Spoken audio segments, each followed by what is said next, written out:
Hi, my name is Aryanna, and I am with my sister Monica, and it is May 24th, 9:23 p.m., and I'm going to start asking her questions. Okay, question 1. Do you think you were a good student in high school? I think I could have tried a little bit harder, but I don't think I was entirely a bad student. What do you think you could have tried better in? Honestly, I didn't think I was the sharpest kid. I think I compared myself too much to like how other students were doing. And I just, instead of doing that, I should have just been focusing on like what I could do.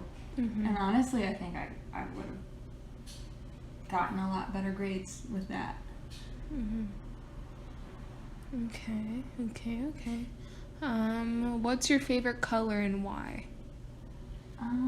My favorite color, if you didn't already know, is orange, or anything in that orange family, because every time I wear it or I see it, it just makes me feel so happy. It's just such a positive color. It just like lights up the room. I love it. Okay. I agree with that. It's just good vibes. Yeah, you have a lot of orange in your apartment. The more I think about it, I love it. What's your no, okay, I skipped one. Question 3. If you had $1 million, what would you do with it and why? I would don't judge me. I would foster dogs. Like, I would just quit my job and foster dogs.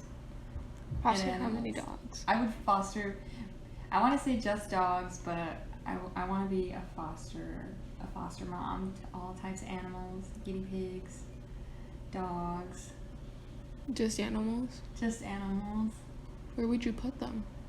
Well, that's why I would quit my job with my $1 million, and I'd probably move to a little farm, and it'll be me and my foster dogs.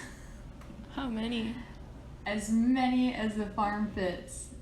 And I guess the only hard part would be when they're ready to get adopted. Like, that would be tough. That would be tough. What if like all the other dogs and like they have babies? What would you do? I guess I'd have more foster dogs. Or maybe I would keep one. I mean, technically they were not the ones that were gonna be in the foster dog system. So they're up for keeps. Okay. What's your biggest fear? My biggest fear.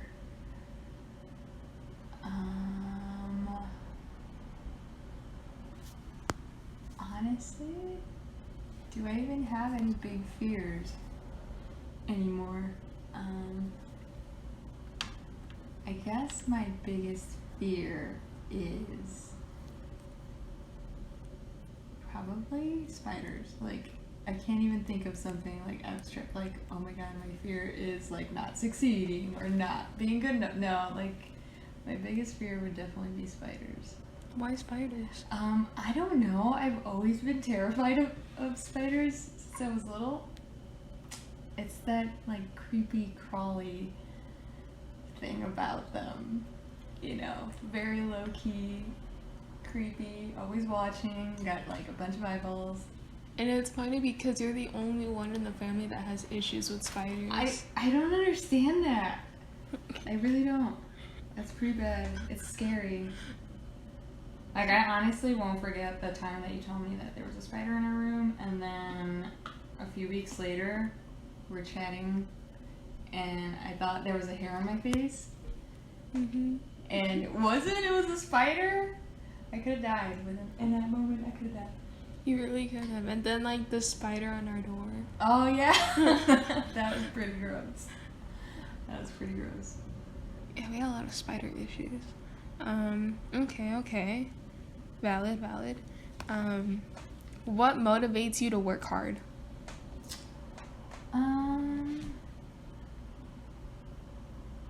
What motivates me to work hard? Aside from getting paid. Like, let's be honest. But what motivates me to work hard is just the feeling after working hard, is that sense of accomplishment. It's like, I don't think you ever regret working hard. So I guess I'm always striving for that feeling of accomplishment in the end, and that's what motivates me to keep going. It's kind of like working out. Like, running sucks in the beginning, but like when you're done, it's not like you regret running or going for a run. It just feels really good to stop, and it feels really good that you did something. And I guess I feel the same way about working on things. Yeah, you like just feeling that sense like of accomplishment when you do things. Mm-hmm. So you just It's like I muscled through it, and that in itself feels really good. like when you like try to like work hard for things, like do you ever doubt yourself in that process?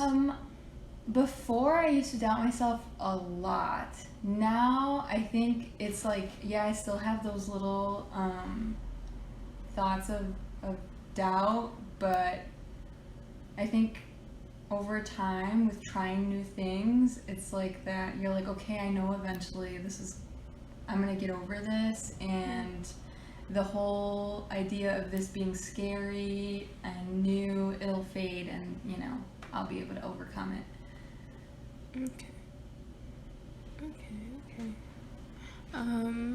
Where do you want to travel to in the future? Ooh. Honestly, I would like to travel to Greece. I haven't been there, but it looks beautiful, and honestly, the main reason I want to go, which is kind of funny, I really like steak, but I've seen on Instagram Salt Bay.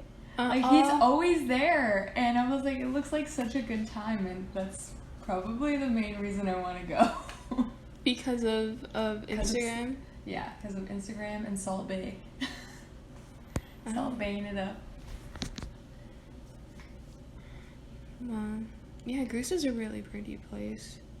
Is that like the only thing that like draws you like towards Greece? That, and I know there are a lot of other places that have that kind of style, that kind of architecture with a little, I don't know if it's like, not clay, but that plaster style little village. I love that, and it kind of reminds me a little bit of Mexico and like how our family's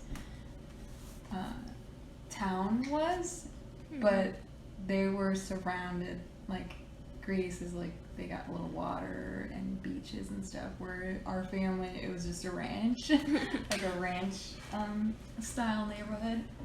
So that, or I've been wanting to go to Germany, Berlin, Germany, mainly because of their music scene. They have like a lot of underground house music, and it seems like in Berlin, like, even though house music originated in Chicago, it's like they appreciate it a lot more in Germany, which is so strange. Like, I feel like the house music scene kind of disappeared here, but it's going really strong in Germany.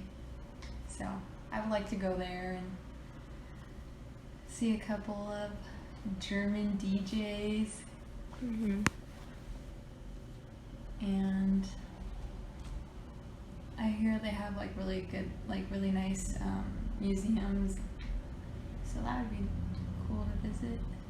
So like with Greece, it's like more of like the relation to like Mexico and the ranch we have over there. Yeah. And with Germany, and you like the music scene over there? Yeah, it's like more of a, I guess like an artsy interest of mine. And I guess Greece, kind of reminds me a little bit of our family and like how our family lives or lived in Mexico. Yeah. So. What about the cultural differences? If you ever moved to like a different country, would like the culture difference be like an issue for you? Definitely not. And honestly, I don't feel like I grew up with a diverse group of people. Like, majority of the kids in my school were Latino. But I don't know if it's just being Latina, or I just see that a lot of like what our like Mexican culture or Puerto Rican culture has, like a lot of other cultures like can relate to that. And like friends that I've made over the years that are, from different backgrounds, they're like, wow, like the mom throwing the chancla thing. It's funny how many people can relate to that and they're not Mexican. I'm like, I thought it was just Mexicans that did that. And they're like, no. Or parents being like strict with like grades and homework. It's like, that's not just our culture, it's other cultures. So I don't think like even though there are some differences, like our cuisine, our spices, religion, like background, like I don't think those differences are big enough to make me feel like, whoa, like I'm so out of touch and I can't relate to any of these people, because I feel like I could relate to them on a lot of other things. What about the language? That is the one thing that I feel like would be a little bit difficult for me, mainly because I have tried to teach myself some German, and it's just, I don't know what it is, but it doesn't stick. I can't seem to like absorb like the language, and I don't. Not so much like, oh, I'm having a difficult time with the accent. I think it's just a memory thing. So that is one thing that I am a little bit scared about, or I would be kind of scared about, is the language. But I think if I were to move somewhere, and if I'm like around other people who are speaking this language all the time, like that's all I see or read, like I think over time. Like Spanish? Yeah. So, it's like you kind of just pick it up without even realizing it. Yeah. Like when I was working at O'Reilly's, it seemed like my Spanish got a lot better because that's all we were talking to each other, or like the other employees were talking to each other in Spanish, or like our customers mainly spoke Spanish. And now that I'm over here, it's like I almost forgot how to speak Spanish, or like my Spanish isn't as clear because I'm not using it every day. Because you're surrounded more by like white people. Yeah. And like Latinos. Yeah. Yeah, I could see that. But yeah, okay. What is something you're thankful for? I'm really thankful for my 2 Gemini siblings. No, I'm just kidding. But I was talking to Elena the other day. I'm like, I'm not really I don't read horoscopes and stuff like that too much, but I do think it has a lot to do, like why me, you, and Alex get along pretty well. We don't have any conflict like most siblings. Is because I think we're all very like mellow. So I guess I'm really grateful that I get along with my siblings, and we don't ever fight, I don't think.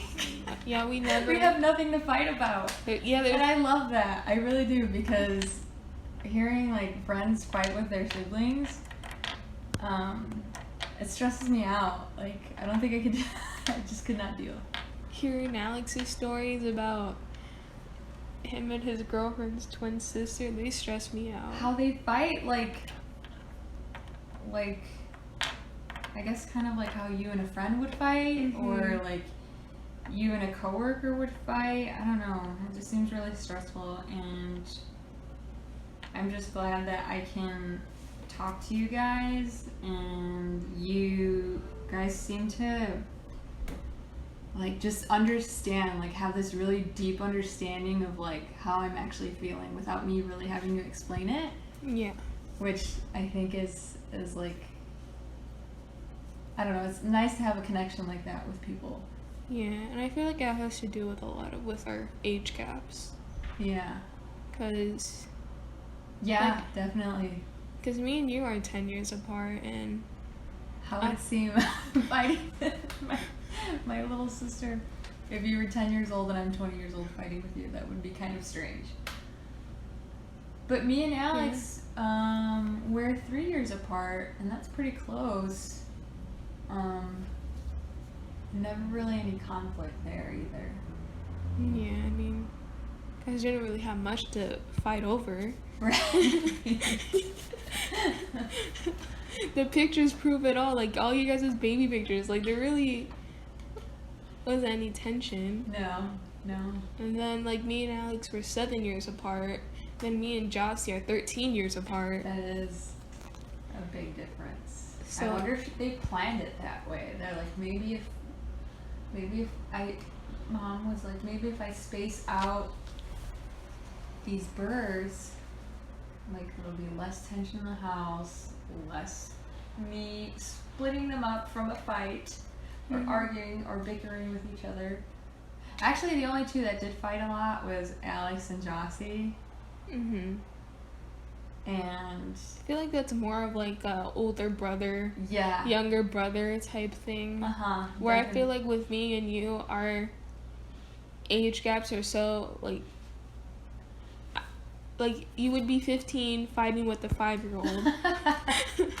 Like they're really. You'd be surprised. Some people do fight with their sibling. I'm trying to think of someone that I know who has an age gap that's really. Oh, Elena and her sister. They're about the same. They have almost the same age gap as you and I do. Really? Maybe a little less. Maybe it's 7 years. So like Alex? Yeah. But they kind of fight. And she would like torment her little sister. I was like, weren't you kind of big to do that? No, she was a baby. Yeah. The thing is that me and Alex, like, we never. I mean, I didn't like Alex, but it's like. There was really nothing. I didn't like him, but I didn't have any conflict with him.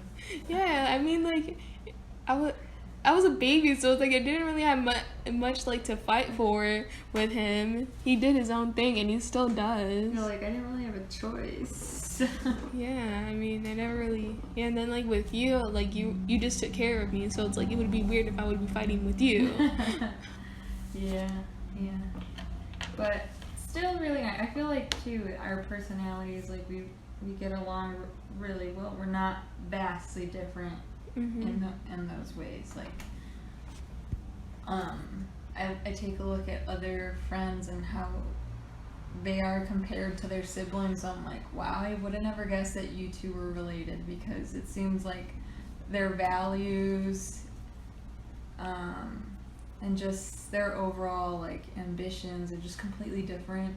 And I feel like, I don't want to speak on what your values are, but I think just us as a family, we all have similar values and ambitions.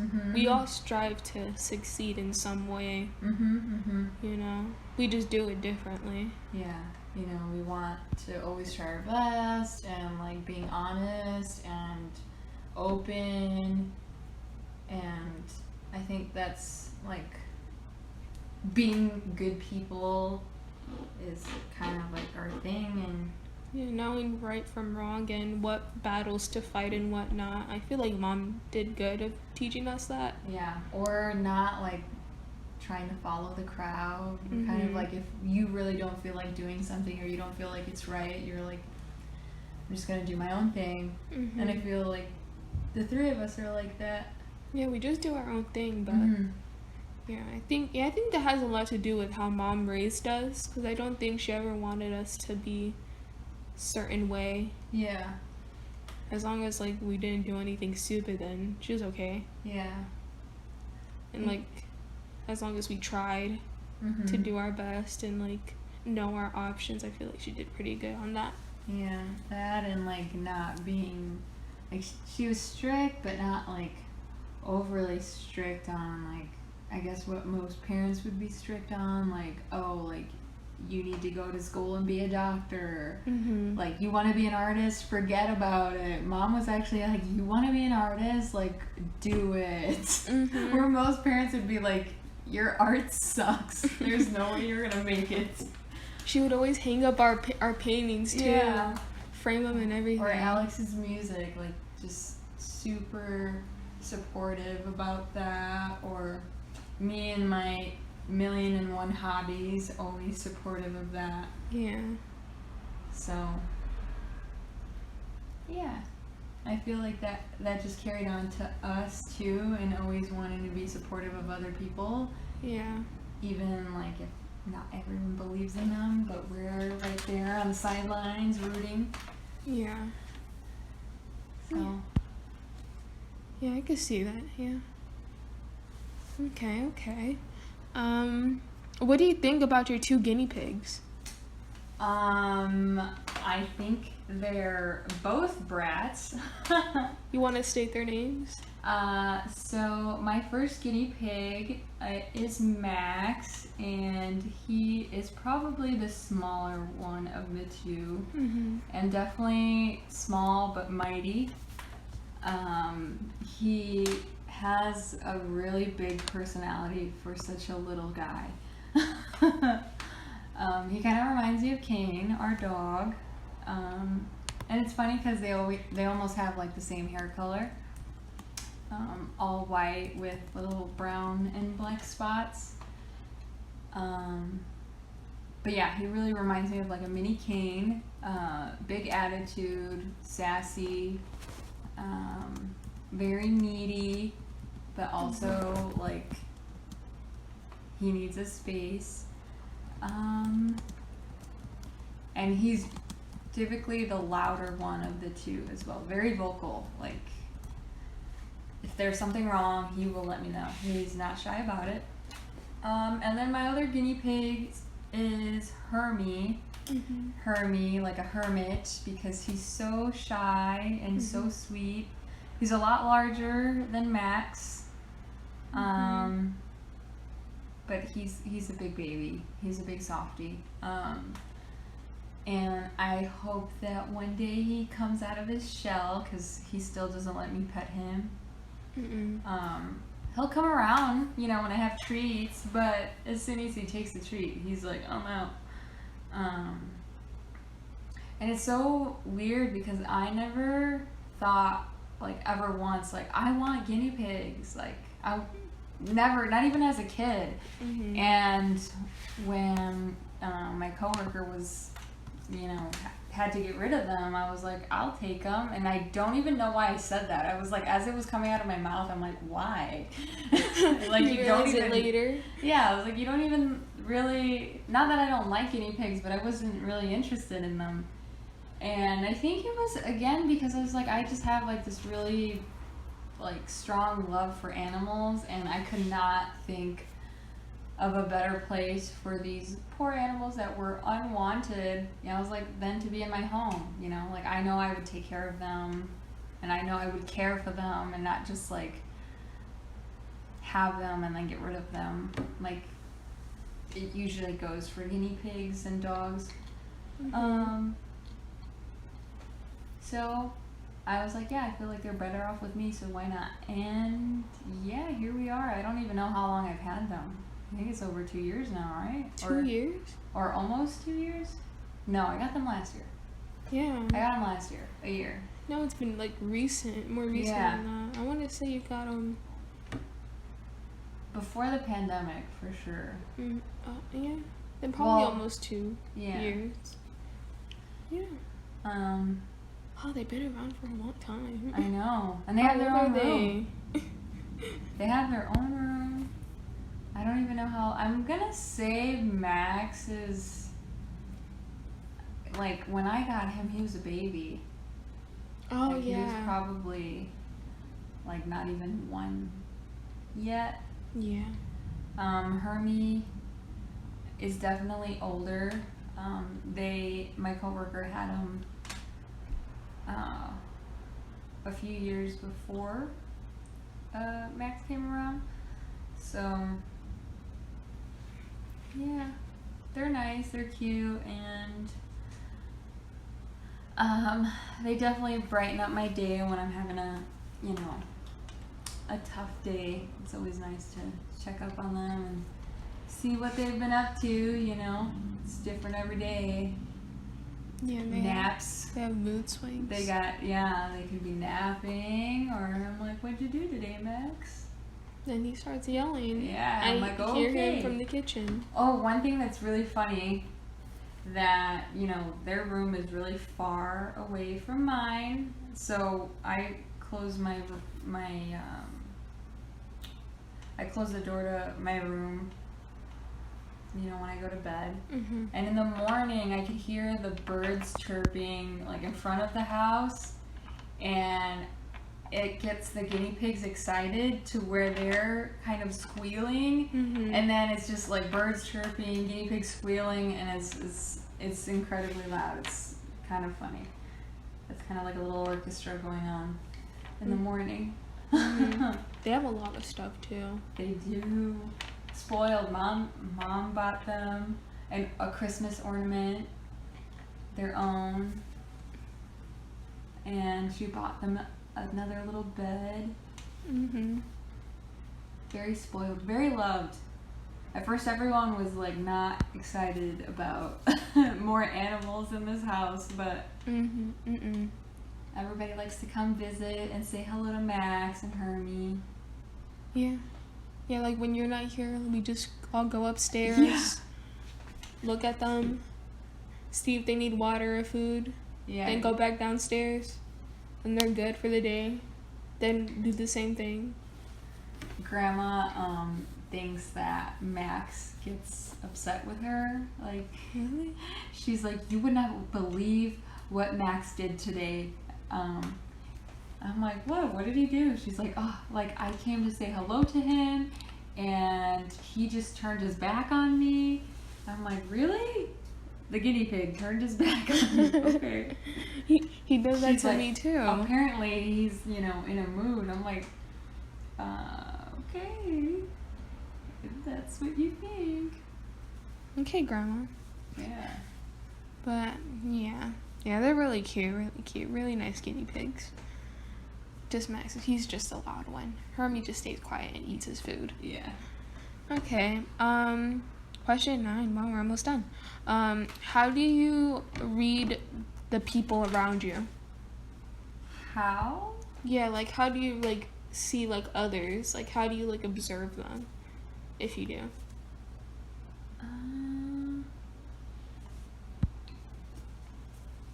How do I observe the people around me? Yeah. Guess I don't really like their personalities? Or? Yeah. I guess just how they react, and maybe their energy. I don't know. If like they seem like, or their, I guess, emotions, mainly their emotions. I'm like, okay, if this person is going from angry to sad to like okay, maybe not the best person to be around, maybe a little bit unstable. Not a bad person, but just not someone I would want to be around. And definitely how they talk about, like, the way I read people is if they're talking about other people to me and it's like all the time and I barely know them, then to me that's very, very, very suspicious and not a trait or a quality that I like at all. Yeah. Because I rarely have anything to say about other people. I'm like, how can you come to me, a stranger, and have so much to say about someone that you actually know? And that you don't know? Yeah, I'm like, it's kind of alarming. Yeah, I can see that. Very. Yeah, so like that, like the first, like one of the things, like you take into account when you're like meeting new people. I'm like, if it's been 10 minutes and you're already talking about someone, I think it's a no for me. Yeah, let's not meet again. But I could, I also do take into account that some people have bad days. And I try not to judge people or criticize them too harshly because you don't really know what's going on in their life. So that's true. I guess I try to view it as like, how would I want people to think of me or like read me? And I guess just have a little more compassion towards people. Okay. What do you think is the first thing people notice about you? Could be like personality, looks. I'm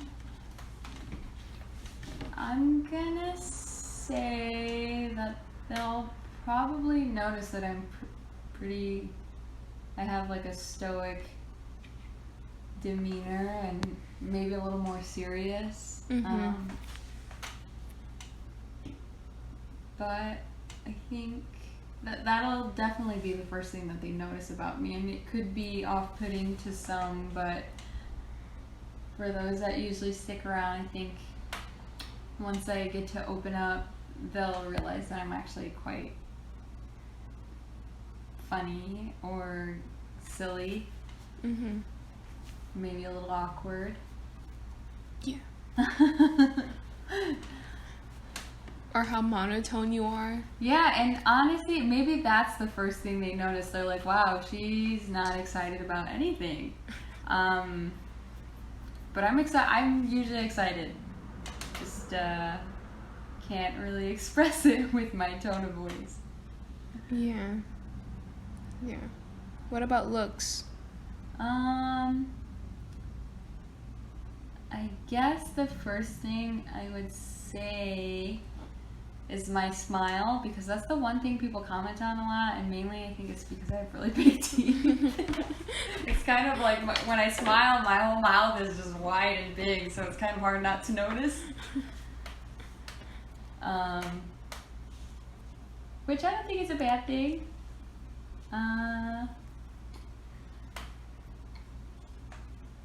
Yeah. And I personally like my smile, so I don't mind it. Okay. Well, that's it of the questions that I have for you. Awesome. How'd I do? What's my grade? We'll find out. A++++. We'll find out once my teacher grades this. But that's my sister, and we ended off at 9:57. So. Well, this was nice chatting with you, Miss Aryanna. Okay. Thank you for being my interviewee or whatever. No problem. Okay.